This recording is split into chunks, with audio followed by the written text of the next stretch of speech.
Vandu vuz rabasobelan fenolagashananim abuz ligeyonim. On a prié hier, on a donné la tzedaka hier, on a étudié la Torah hier. Donc le fait qu'on est toujours en galoute, ça veut dire qu'il faut faire encore un effort. Un peu plus de prière, un peu plus de tzedaka, un peu plus d'études de Torah et surtout un peu plus d'Avat Israël. Alors d'abord donnons la tzedaka. Et puisqu'on parle d'Avat Israël, je voudrais partager avec vous une belle histoire qui est rapportée dans le Midrash d'une expression d'Avat Israël et qu'est-ce que ça accomplit. Dans le temps des Amoraïm, il y avait un individu qui s'appelait Rabbi Tanchuma. Et dans son temps, il y avait une terrible sécheresse en Eretz Israël. Tout était desséché. Regardez vers le ciel, malheureusement, désespéré.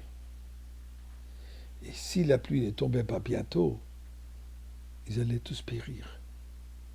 Ils sont venus chez Rabbi Tanchuma et le supplièrent, Maître, déclarez un jeûne communautaire pour que nous puissions jeûner et prier, et la pluie tombera. Rabbi Tanchuma a accepté, a déclaré un jeûne. Mais malheureusement, la pluie n'est pas venue. Déclaré un deuxième jeûne. Toujours pas de pluie. La troisième fois, il se tient devant la congrégation et exhorte chaque personne à accomplir des actes de charité au mieux de ses capacités, afin de mériter la pluie. L'un des hommes qui avait entendu l'enseignement de Rabbi Tanchuma rentra chez lui. Il a rassemblé tout l'argent qu'il possédait, tout ce qu'il pouvait trouver. Pas de grands moyens, mais il a tout pris, tout ce qu'il avait, et a décidé qu'il va se rendre sur le marché et va trouver quelqu'un qui est diminué encore plus que lui et va lui remettre l'argent tel que Rabbi Tanchuma a demandé. Et là, il arrive sur le marché, il rencontre son ex-femme.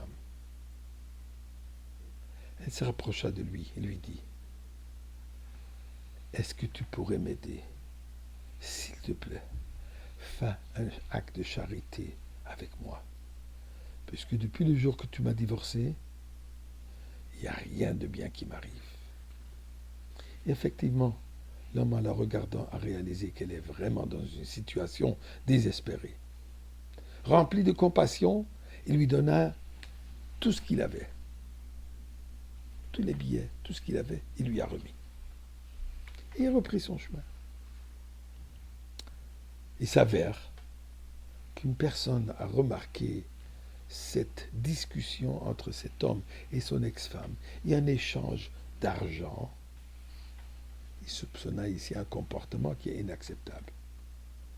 Il vient chez Rabbi Tanchuma et rapporte ce qu'il a dit, ce qu'il a vu. Il dit, Rabbi Tanchuma, comment est-ce possible que dans cette situation déplorable dans laquelle nous nous trouvons, une personne ait ce comportement inapproprié? Rabbi Tanchuma le fait venir. Il lui pose la question, qu'est-ce qui est arrivé? Comment peux-tu te comporter de cette manière, donnant de l'argent à ton ex-femme? Dans un moment où on prie pour les bénédictions divines, on a besoin de toutes les bénédictions d'Akadosh Baruch Hu, et tu as un comportement qui n'est pas comme il se doit.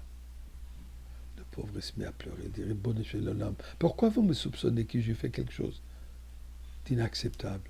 Mais j'ai fait exactement ce que vous m'avez demandé, ce que vous avez dit à la synagogue.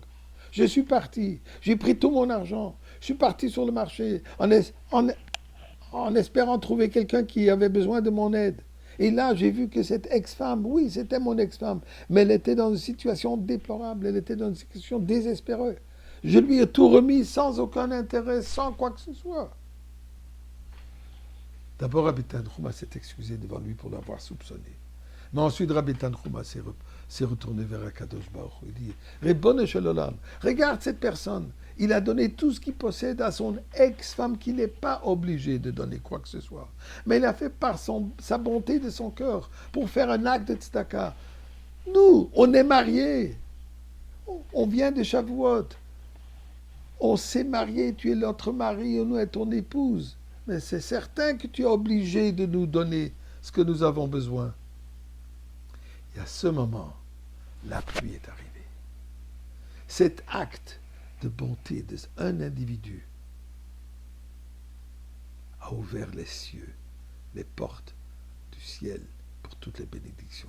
Alors mes chers amis, oui, vous savez quoi, prenons encore une pièce, donnons encore un peu de tzedaka et Dieu va nous ouvrir toutes les bénédictions du ciel. Et bien sûr la bénédiction principale, la venue de Mashiach.